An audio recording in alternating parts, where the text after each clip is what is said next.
Nay, papasok na po kami. O sige nak, ingat kayo. Nay, baon po namin. Oh, ayun tatay nyo. Diyan kayo humingi ng baon. Sige po, Nay. Tay! Tay! Tay! Tay! Nak, Tay, baon po namin. papasok na ba kayo? Nak, wala namang pera dito eh. Doon na lang muna kayo humingi sa nanay niyo ng baon. Tay, sabi din ni nanay, sa inyo kami humingi. Ano kasi kung pera dito eh. Juliet! Juliet! Bigyan mo na nga muna ng baon tong dalawang bata. Papasok na raw eh. 100 na lang pera ko dito. Pambili na lang ng ulam natin to mamaya eh. Sige na, bigyan mo na muna yan. Parang naman may baunin tong dalawa. Huwag kang mag-alala. Didiskarte na lang ng pambiling ulam natin mamaya. Yan ka na naman eh. Kagabi, ginabi ka pero wala ka namang kinita. Malas kagabi. Wala man lang masyadong pasero. Sige na, bumangon ka na dyan. Magbiyahe ka na, tapos hatid mo na rin tong mga bata. Sige na. Umilis na kayo, hatid ko na lang din muna kayo bago ako bumiyahe. Tara. Sige po. Sige na mga anak, mag-iingat kayo. Salamat po, Nay.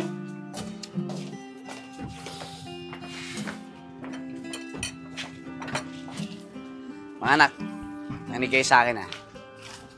Pagbutihin niyo yung pag-aaral niyo ha. Para naman, pagkatapos ng pag-aaral niyo, makahanap kayo ng magandang trabaho. Hindi katulad ko. Nakikinig ba kayo sa akin? Opo, Tay. Gagawin po namin lahat para makapagtapos ng pag-aaral. Tama yan.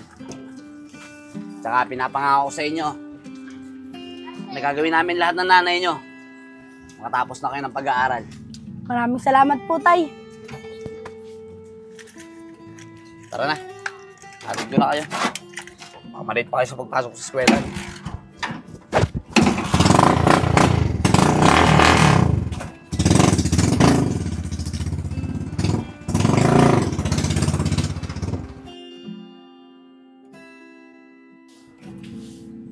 Ano ba yan? Saan na ba yung lalaking yun? Nung oras na, wala pa kaming ulam.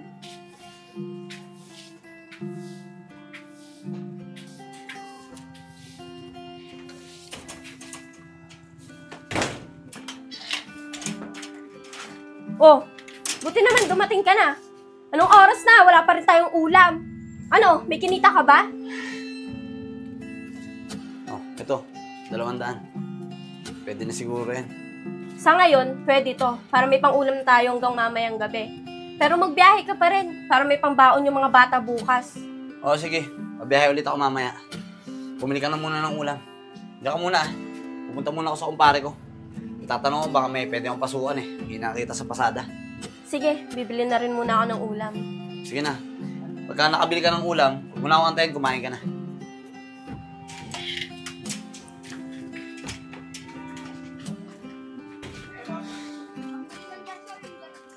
Oh, tama-tama.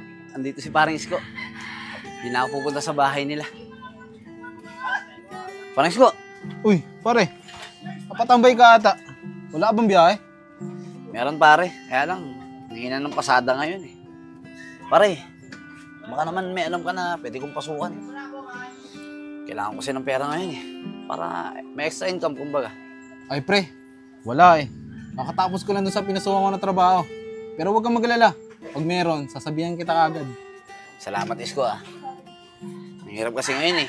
Kung may asa ko lang sa pamamasada ng tricycle yung panggastos namin sa araw-araw. Kaya kailangan ko talaga ng extra income pare. Sa bagay, Nad. Kahit magdoble kahit tayo ngayon, kulang pa rin. Sa mahal ba naman ng bilihin eh. Kaya kailangan, magtipid tayo. Alam mo ba pre? Lahat na nga ng klase ng pagtitipid nagawa ko na eh.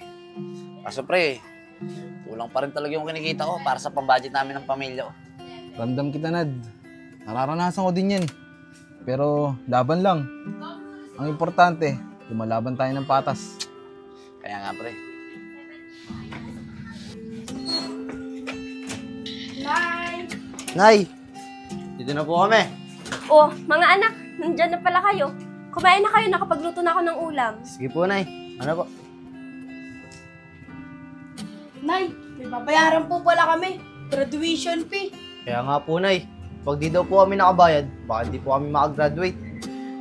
Ganun ba mga anak? Sige, iyaan nyo. Sabihin ko sa tatay nyo, gawa ng paraan yung pambayad nyo sa graduation fee nyo. Tsaka baka tumanggap na rin ako ng labada para naman matulungan ko yung tatay nyo kumita ng pera. Sige po, Nay. Maraming salamat po. Paano po, Nay? Kain po muna kami, ah. Sige mga anak, kumain na muna kayo. Tara, kuya. Sige, tara. O paano, pre? Basta sabihan mo ako pag kami papasukan tayong trabaho, ah. Sige pre, walang problema. O, sige na, uwi na muna ako. Nagugutom na ako eh. Sige pre. Ay Nad, sabay na ako sa'yo. O, Uwi sige, na din ako eh. Tara, tara. Tara.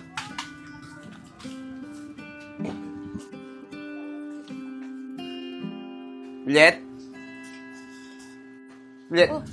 Nandiyan na ba yung mga bata? Nakauwi na ba? Oo, nasa taas na nagpapahinga na. Nasaan yung pagkain? Kakain ako? Siya nga pala, Nad. May pag-uusapan tayo. Tara. Oh. Bakit? Ano naman ba yan? Kasi, Nad, nagsabi yung mga bata, kailangan na daw nilang magbayad ng graduation fee nila. Kasi pag di daw sila nakabayad, di daw sila makakaakyat ng stage. Baka hindi sila pag-graduatein. Tsaka, nag-chat na rin si Ate Onang sa akin. Kailangan na daw nating magbayad ng upa dito sa bahay. Kailangan na din daw natin magbayad ng kuryente at tubig. Ba yan? Sabay-sabay pa. Pero, Nad, huwag kang mag-alala. Tutulong naman ako eh. Tatanggap ako ng mga labahin para naman makatulong ako sa gastusin dito sa bahay. Salamat ah. Alam mo, ginagawa ko naman lahat eh para patustusan yung mga pangangailangan natin dito sa bahay. Tsaka kahit nga magdoble kahit ako eh. Pagbiyahe ko kahit madaling araw para lang magkasya yung kinikita ko sa mga gastusin dito sa bahay. Ako ba, Nad? Ayos lang yan. Kailangan natin dito magtulungan para masolusyonan agad natin yung mga problema natin dito sa bahay. Maraming salamat, Juliet ah. O sige, kumain ka na dun. Sige na. Tataas din muna ako. Sige, kaya mo na ako. Sige. Juliet, alis na ako. Nad, aga mo ah. Nagluto pa lang ako eh. Kailangan ko umalis ng maaga eh. Para naman kumita ko ng maayos ngayon. Kabawas man lang tayo sa mga bayaran dito sa bahay. Nagsabay-sabay kasi. Hindi ka man lang ba mag-aalmusal o magkakape muna? Hindi na siguro sa mga dadanan nila. Siya nga pala, baka gabi na ako pag-uwi mamaya. O sige Nad, basta mag-iingat ka ah. Sige na. Yung mga bata, ikaw na bahala. Pakainin mo pagkagising nila. Sige, ako nang bahala sa kanila. Sige na, biyahe na ako. Sige, ingat.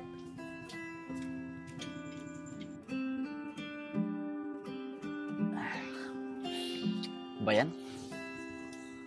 Umal naman ang biyahe ngayon. Anong oras na? Pero 100 pa lang ang kinikita ko. Ano yung gagawin ko na ito? Kailan naman kailangan ko ng pera, tsaka naman ganito. Walang diskarte gagawin ko. Oo, sige na. Dadaan ako doon sa isang store natin bago ako umuwi. Dumaan lang ako dito sa Dali. Binili ko lang yung pinapabili mo. O, sige na. Bye. Ay, boss. Tricycle po. Ay, sige boss, saan po ba kayo? Sangono lang po. Sige boss, tara, sakay po.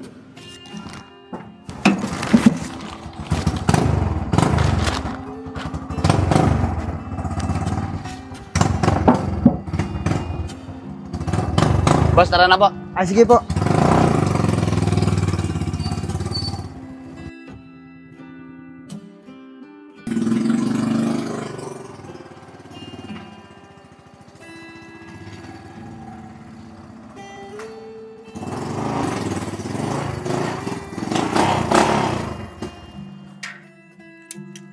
Tuman ngayon maghapon ah.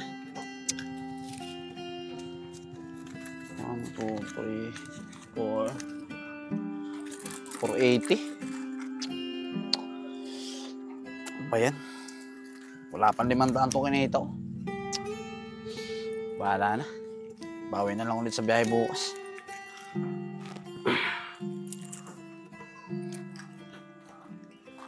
Tagal na nga lang yung 4-seater. Tatambayan pa ng mga bata. Bag? Kanina naman kayang bag to? May ID kaya? Para sakaling maibalik. Uy! Ang daming pera nito ah. Ayos. Kailangan ng pamilya ko to. Kaya lang, baka kailangan to ng may-ari. May ID kaya? Oh, may ID. Ito yung sinakay ko kanina papuntang Angono ah. Babalik ko kaya? Nagsabi yung mga bata, kailangan na daw nilang magbayad ng graduation fee nila. Kasi pag di daw sila nakabayad, di daw sila makakaakyat ng stage. Baka hindi sila pag-graduatein. Tsaka, nag-chat na rin si Ate Onang sa akin. Kailangan na daw natin magbayad ng upa dito sa bahay. Kailangan na din daw natin magbayad ng kuryente at tubig. Hindi. Mas kailangan to ng pamilya ko. Hindi ko ibabalik to.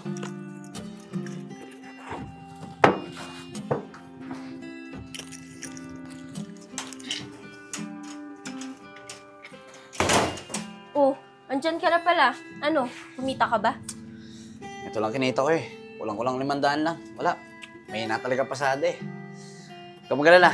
Bukas, aagahan ko na lang ulit ang pasada. Siya nga pala, bukas mag-uumpisa na rin ako maglaba kay Ate Erica. Sige, ikaw bahala. Akit na muna ako. Gusto ko na magpahinga eh. Napagod ako. Sige.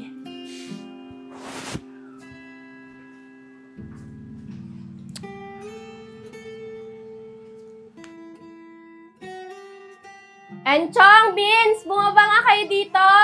Pababa na po, Nay. Di ba wala kayong pasok ngayon? Opo, Nay. O sige, dahil wala kayong pasok ngayon, maglinis muna kayo dito sa bahay habang nasa trabaho kami ng tatay nyo, ha?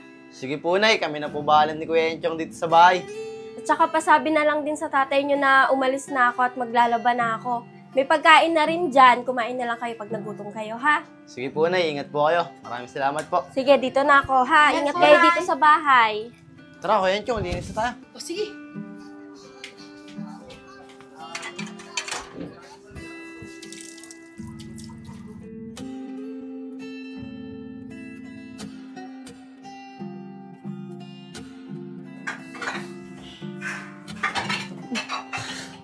Ay, tay, gising na po pala kayo. Umalis na po pala si nanay. Oh, saan daw pupunta nanay mo? Eh, tay, sabi ni nanay, maglalabada daw muna po siya eh. Oo nga pala. Sinabi nga pala sa nanay mo na maglalabada siya ngayong araw. Eh, tay, ang ganda niyang bag mo ah. Saan galing yan? Ah, ito. Binigay nung kumpare ko sa akin kahapon. Sige na, tuloy mo na muna yung ginagawa mo. Sige po, tay.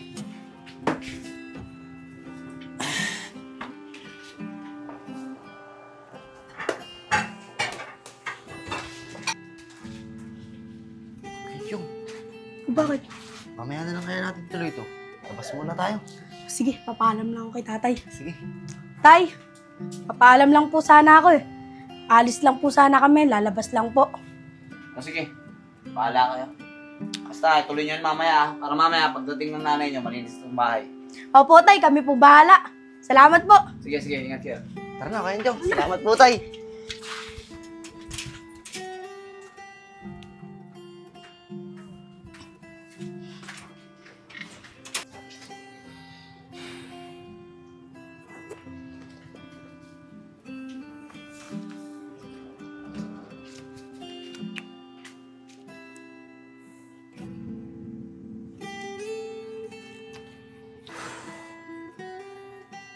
Ano kayang gagawin ko dito?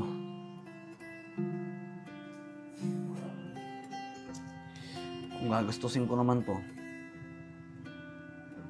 baka mamaya, mas kailangan to ng tunay na may-ari. Pero hindi eh. Sa laki ng pera na to, malaki rin ang may tutulong nito para sa pamilya ko.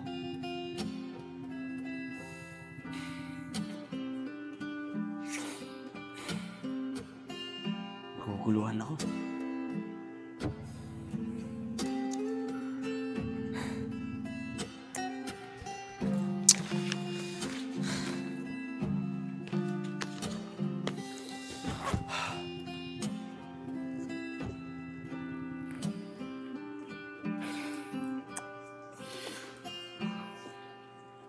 Hirap naman ng ganitong sitwasyon. Bahala na nga.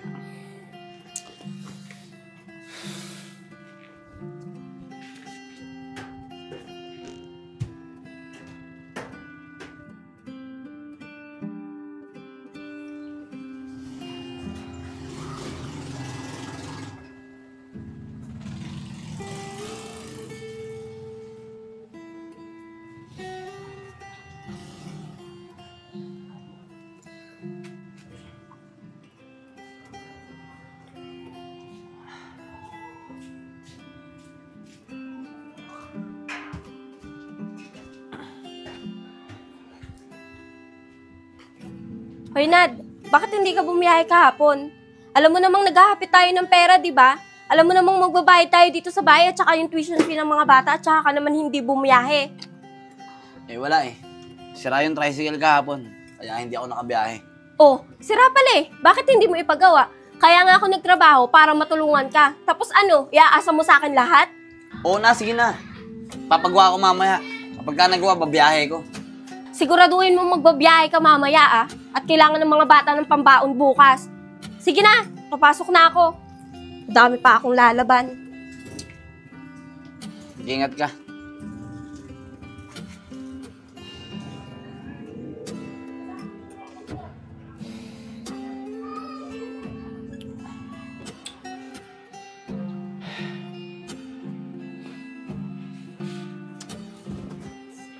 Palabas nga muna.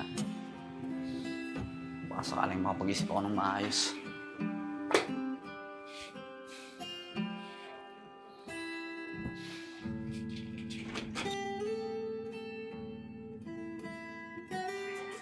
Saan nandiyan si paring Isko?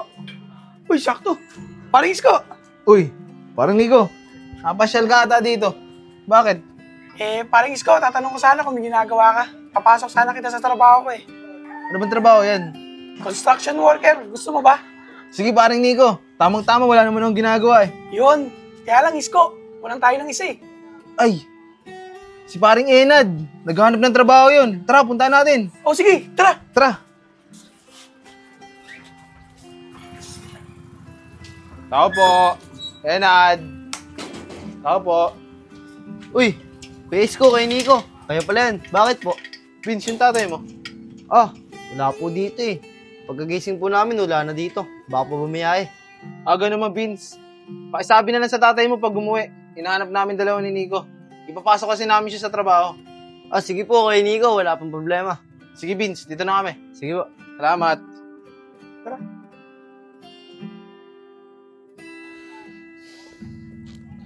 Ano kaya?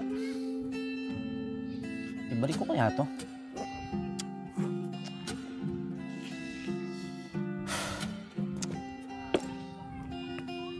Naguguluhan talaga ako.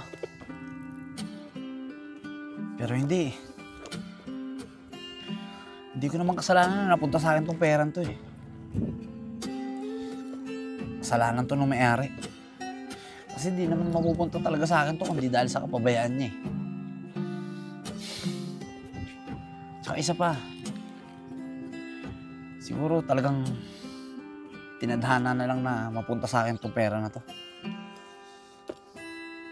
Kasi alam naman ng Diyos na talagang kailangan ko ng pera para sa pamilya ko.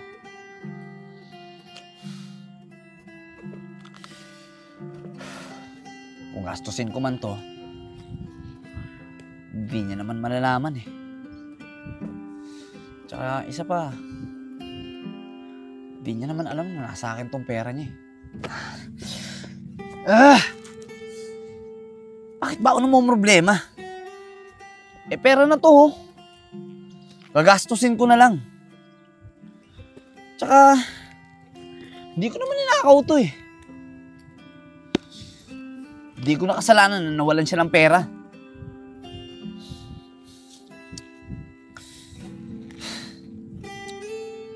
Buo na addition ko. Gagamitin ko to para sa pangangailangan ng pamilya ko at para sa pag-aaral ng mga anak ko. Tama. Ganun na lang siguro gagawin ko. Hindi ko ibabalik to.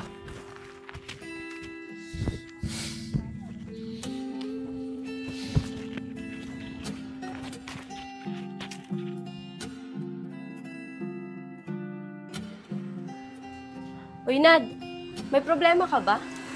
Ilang araw ko na kasing napapansin na hindi ka bumabiyahe. Tsaka ilang araw ka na rin tulala dyan sa may pintuan. Kung may problema ka, sabihin mo sa akin, pag-usapan natin. O sige, mag-uusap tayo. Antayin mo ako dyan, may kukunin lang ako.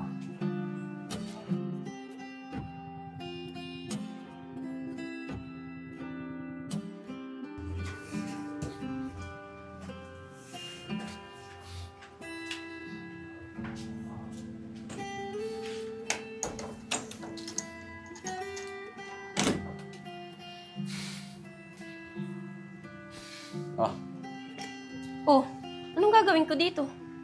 sige. Buksan mo yung bag. Uy, Nad! Ang daming pera nito ah! Saan galing to? Naiwan yan sa tricycle ko. Nung pasayero ko nung isang gabi pa. Dami. Gusto ko sana, umalis na tayo sa lugar na to. Mamuhay tayo ng maayos. Gamit yung pera na yan. Kaya sige na. Tawagin mo na yung mga anak mo. Magsikilos na kayo para makalis na tayo.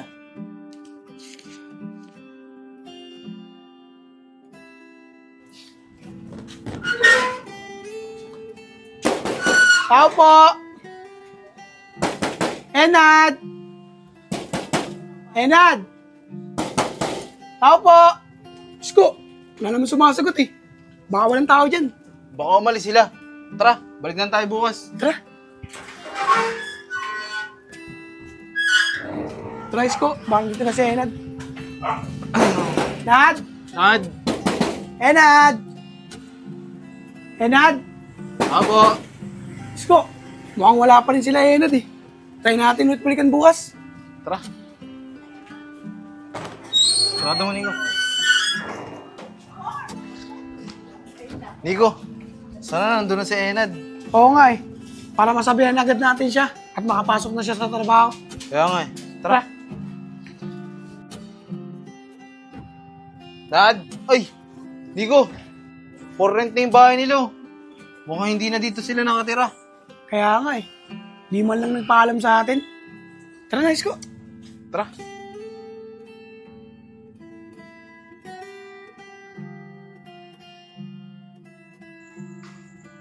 Isko, ang tagal na natin walang trabaho, no? Ang dami ko ng utang. Kaya nga, Nico eh. Ako nga rin eh. Ang dami ko ng utang. Tapos, yung bills ng kuryente namin, hindi ko mabayaran. Uy, mga pare! Kamusta tayo? Nad! Ikaw ang kamusta? Ang tagal mo nawala eh. Dad, anong nangyari sa'yo? May nagawa ka bang hindi maganda? Kaya ka nagtago? Pasensya na kayo mga tol ha. Kung hindi ako nakapagpaalam sa inyo. Totoo kasi niyan, may nagawa talaga ako maganda. Kaya bigla ako nawala. Magandang nagawa? Anong ibig mong sabihin? Ganito kasi yan mga tol. Sige, buksan mo yung bag. Uy, Nad! Ang daming pera nito ah! Saan galing to? Naiwan yan sa tricycle ko. Nung pasayero ko nung isang gabi pa. Dami. Gusto ko sana, umalis na tayo sa lugar na to. Mamuhay tayo ng maayos. Gamit yung pera na yan. Kaya sige na. Tawagin mo na yung mga anak mo. Magsikilos na kayo para makalis na tayo. Ang laking pera nito, Nad. Malaki rin may itutulong nito sa buhay natin. Pero, Nad, okay lang na mahirap tayo. Okay lang din na marami tayong utang. Ang importante, lumalaban tayo ng patas. Sigurado ko, pinaghirapan to ng may-ari. Kaya dapat, ibalik natin to sa kanya. Tama ka nga, Juliet. Nang dahil sa sinabi mo, natauhan ako. Dapat pala, lumaban tayo ng patas. Aminin ko, nasilaw ako sa laki ng pera na yan. Kasi hinangad ko rin na maging sa atin yan. Pero mali eh. Dapat pala, maging tapat tayo at lumaban tayo ng patas. Huwag nating akinin yung mga bagay na hindi naman sa atin. At hindi naman natin pinaghirapan. Tama ka dyan, Nad. Kaya ang mabuti pa, samahan mo ako at ibalik natin to sa may-ari. Sige, Juliet. Asan ba yung cellphone mo? Nakita ko kasi may ID dyan sa loob ng bag na yan eh. At nakita ko na may contact number doon. tawagan natin para may balik natin yung pera na yan. Sige, teka lang. Kukunin ko. Ito yung cellphone na daw. O sige, tawagan natin.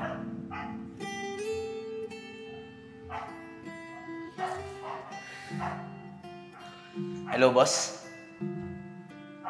Boss, ako po yung tricycle driver na sinakyan nyo nung isang gabi. Nasa akin po yung bag nyo na may lamang pera. Juliet, nag-text na ba sa'yo yung may-ari nitong bag? Oo, nag-text na sa akin yung kanina eh. Sabi niya malapit na daw siya. Oh, eto na pala eh. Ay, sir. Ma'am, magandang gabi po. Pasensya na po kung medyo na-late po ako. Okay lang po yun, sir. Sir, siya nga pala. Ito po yung bag na naiwan nyo dun sa tricycle ko. Tsaka, sir, pa-double check na lang po. Pero, sir, pinapangako po namin sa inyo na di po namin ginalaw yung perang nandyan sa loob. Maraming salamat po sa pagbalik ng bag ko. At saka, hindi ko na kailangan i-double check yung laman na pera nito. Sa pagbalik nyo pa lang ng bag ko, dun pa lang alam ko na mabuti kayong tao. Dahil kung may interest kayo dito, hindi nyo na ibabalik sa akin tong bag ko. At saka, matanong ko nga pala, buti hindi po kayo nasilaw sa laman ng bag na to. Sir, aminin ko po. Asilaw po talaga ako sa laman ng bag na yan. Pero nang dahil po dito sa asawa ko, nalinawan po ako. Kahit po gaano kahirap ang buhay, at kahit po kailangan namin yung laman ng bag nyo, hindi po nagdalawang isip yung asawa ko na ipabalik sa inyo yan. Kasi alam po namin na yun ang tama. Ang maging tapat at lumaban ng patas. Salamat sa inyo dahil napakabubuti yung tao. At nabanggit mo nga pala kanina na naghihirap kayo kaya muntik ka na masilaw sa laman ng bag na to. Matanong ko lang, may mga trabaho ba kayo? Eh sir, ako po sir, tricycle driver po ako. At ito naman pong asawa ko, tumatanggap po ng labada. Kaso sir, hindi pa rin po talaga sumasapat eh. May mga anak po kasi kami na pinag-aaral. At nangungupahan din po kami. Ganun ba? Dahil mabubuting tao naman kayo at lumalabang kayo ng patas, meron sana akong iaalok sa inyo. Yun ay kung gusto nyo lang. Meron kasi akong tinayong negosyo doon sa probinsya. Ang gusto ko sana, kayo ang humawak na negosyo ko doon. At kung pinoproblema nyo naman yung tirahan nyo at yung pag-aaral ng mga anak nyo, wag na kayo mag-alala. Ako nang bahala doon. Yun ay kung tatanggapin nyo yung inaalok ko sa inyo. Ano? Gusto nyo ba? Opo, sir. Gusto po namin. Tsaka sir, napangako po namin na magiging tapat po kami sa inyo at lalaban po kami ng patas. Opo, sir. At hindi po namin sisirain yung tiwalang binigay nyo. Maraming salamat po talaga. Maraming salamat po, sir. Bumabawi lang ako sa inyo. Dahil sa pagiging tapat at mabuting yung tao. Salamat po sir. Salamat po talaga, sir. Maraming salamat din sa inyo. At ayun na nga ang nangyari mga tol. Ang galing nyo naman, Nad. Napakabuti kasi ng ginawa niyo eh. Kaya kabutihan din yung binalik sa inyo. Kaya nga mga tol eh. At ang dahil doon, nagsilbing aral na rin sa akin na dapat pala maging tapat tayo at lumaban tayo ng patas. Nang sa ganon, mas marami pa yung dumating na blessing sa atin. Tsaka siya nga pala, kaya pala ako naparito para kayo naman yung tulungan ko. Talaga, Nad. Tutulungan mo kami. Oo mga tol, may minamanage kasi kong restaurant sa probinsya at kailangan ko ng tao. Naisip ko kayo. Kaya ngayon, ako naman yung babawi sa inyo. Sumama kayo sa akin mga tol. Pinapangako sa inyo na malaki yung sasahurin nyo doon. Ano, kasama ba kayo? Siyempre naman, Nad. Sasama kami. Maraming salamat, Nad.